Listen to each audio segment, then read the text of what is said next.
Chapter 6 The ladies of Longbourn soon waited on those of Netherfield. The visit was soon returned in due form. Miss Bennet's pleasing manners grew on the good will of Mrs. Hurst and Miss Bingley; and though the mother was found to be intolerable, and the younger sisters not worth speaking to, a wish of being better acquainted with them was expressed towards the two eldest.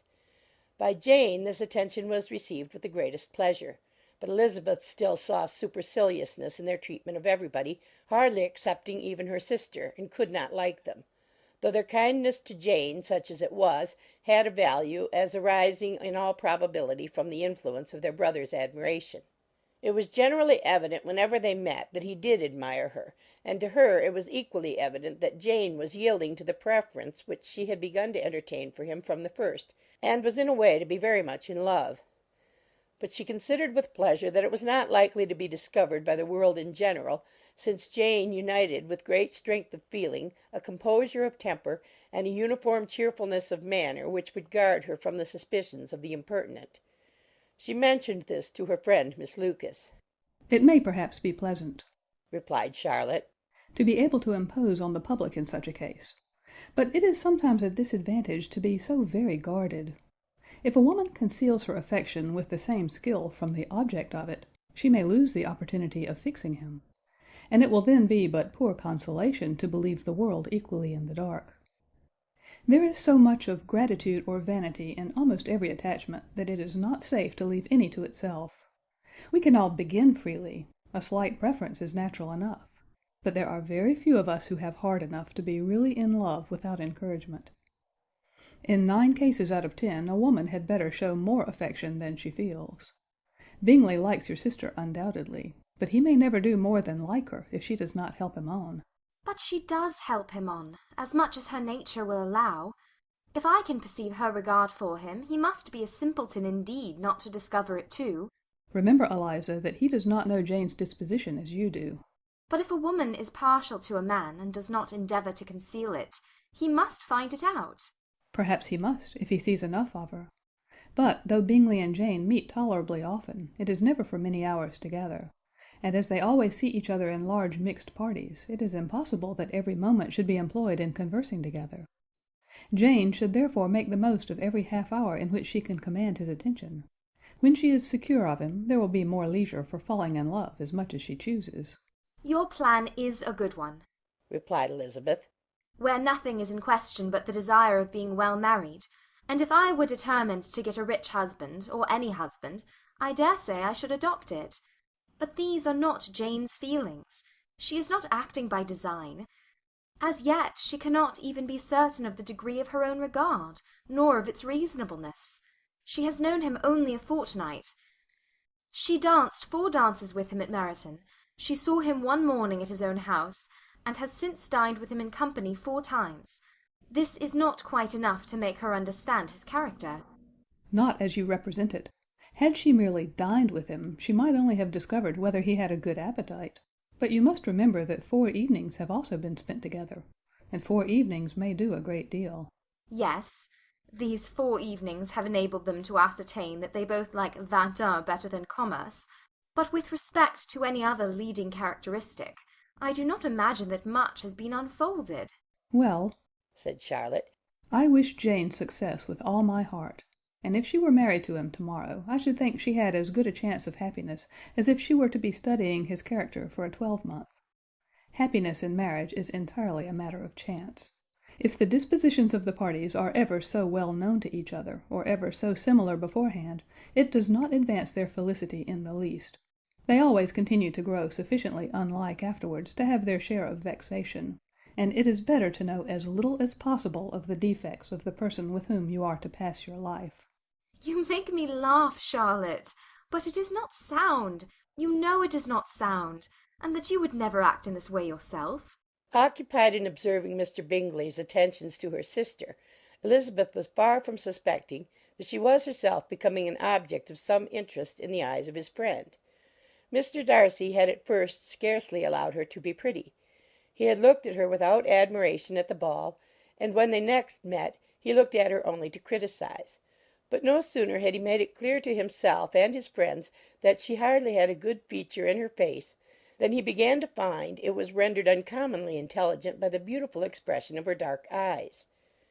To this discovery succeeded some others equally mortifying.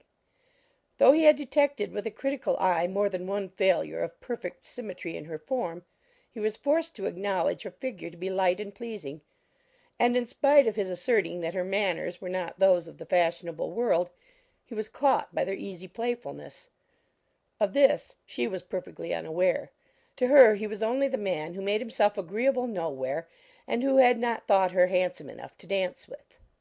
He began to wish to know more of her, and, as a step towards conversing with her himself, attended to her conversation with others.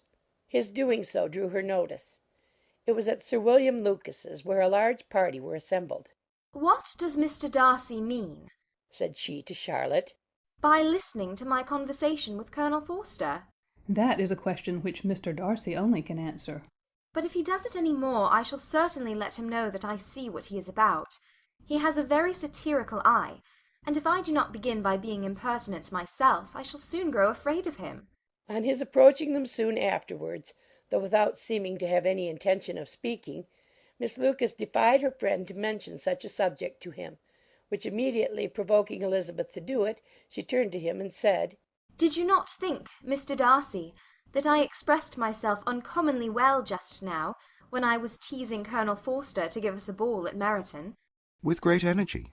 But it is always a subject which makes a lady energetic. "You are severe on us." It will be her turn soon to be teased. said Miss Lucas. I am going to open the instrument, Eliza, and you know what follows. "You are a very strange creature by way of a friend, always wanting me to play and sing before anybody and everybody. If my vanity had taken a musical turn, you would have been invaluable. But as it is, I would really rather not sit down before those who must be in the habit of hearing the very best performers." On Miss Lucas's persevering, however, she added, "Very well. If it must be so, it must." and gravely glancing at Mr. Darcy, "There is a fine old saying, which everybody here is of course familiar with, 'Keep your breath to cool your porridge,' and I shall keep mine to swell my song." Her performance was pleasing, though by no means capital. After a song or two, and before she could reply to the entreaties of several that she would sing again, she was eagerly succeeded at the instrument by her sister Mary, who, having, in consequence of being the only plain one in the family, worked hard for knowledge and accomplishments, was always impatient for display. Mary had neither genius nor taste, and though vanity had given her application, it had given her likewise a pedantic air and conceited manner, which would have injured a higher degree of excellence than she had reached. Elizabeth, easy and unaffected, had been listened to with much more pleasure, though not playing half so well, and Mary, at the end of a long concerto, was glad to purchase praise and gratitude by Scotch and Irish airs at the request of her younger sisters, who, with some of the Lucases and 2 or 3 officers, joined eagerly in dancing at one end of the room. Mr. Darcy stood near them in silent indignation at such a mode of passing the evening to the exclusion of all conversation, and was too much engrossed by his thoughts to perceive that Sir William Lucas was his neighbour till Sir William thus began. "What a charming amusement for young people this is, Mr. Darcy. There's nothing like dancing, after all. I consider it as one of the first refinements of polished society." Certainly, sir. And it has the advantage also of being in vogue amongst the less polished societies of the world. Every savage can dance. Sir William only smiled. "Your friend performs delightfully," he continued after a pause, on seeing Bingley join the group. "and I doubt not that you are adept in the science yourself, Mr. Darcy." You saw me dance at Meryton, I believe, sir. "Yes, indeed, and received no inconsiderable pleasure from the sight. Do you often dance at St. James's?" Never, sir. "Do you not think it would be a proper compliment to the place?" It is a compliment which I never pay to any place if I can avoid it. "You have a house in town, I conclude?" Mr. Darcy bowed. "I had once had some thought of fixing in town myself, for I am fond of superior society, but I did not feel quite certain that the air of London would agree with Lady Lucas." He paused in hopes of an answer, but his companion was not disposed to make any, and Elizabeth at that instant moving towards them, he was struck with the action of doing a very gallant thing, and called out to her, "My dear Miss Eliza, why are you not dancing? Mr. Darcy, you must allow me to present this young lady to you as a very desirable partner. And taking her hand, he would have given it to Mr. Darcy, who, though extremely surprised, was not unwilling to receive it, when she instantly drew back, and said, with some discomposure, to Sir William, "Indeed, sir, I have not the least intention of dancing. I entreat you not to suppose that I moved this way in order to beg for a partner." Mr. Darcy, with grave propriety, requested to be allowed the honour of her hand, but in vain. Elizabeth was determined, nor did Sir William at all shake her purpose by his attempt at persuasion. You excel so much in the dance, Miss Eliza, that it is cruel to deny me the happiness of seeing you. And though this gentleman dislikes the amusement in general, he can have no objection, I am sure, to oblige us for 1/2 hour. "Mr. Darcy is all politeness," said Elizabeth, smiling. He is, indeed. But considering the inducement, my dear Miss Eliza, we cannot wonder at his complaisance. For who would object to such a partner? Elizabeth looked archly and turned away. Her resistance had not injured her with the gentleman, and he was thinking of her with some complacency when thus accosted by Miss Bingley. "I can guess the subject of your reverie. I should imagine not.